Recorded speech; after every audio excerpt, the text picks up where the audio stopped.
Many Jamaican workers think education tax works like income tax. It doesn't. And understanding the difference makes your payslip much clearer.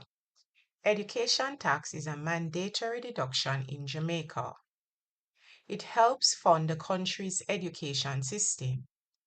It is the dedicated tax used by the government to run and improve public schools.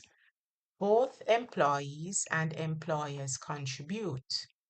Here is the key difference. Education tax has no tax-free threshold. Unlike income tax, it is charged regardless of whether your salary is below the income tax threshold. Now let's look at the order of deductions. First, NIS contributions are deducted.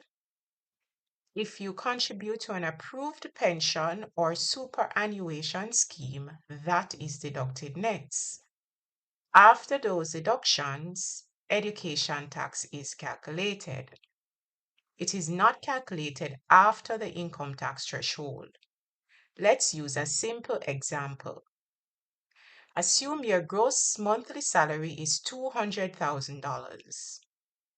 NIS is deducted first. Let's assume your NIS contribution is $5,000. That leaves $195,000.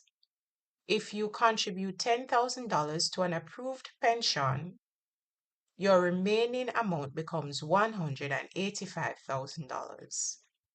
Now, 2.25% education tax is applied to that $185,000. 2.25% of 185,000 equals $4,162.50. Notice something important? Education tax is calculated after NIS and approved pension deductions, but it is not calculated after the income tax threshold. That is where many people get confused.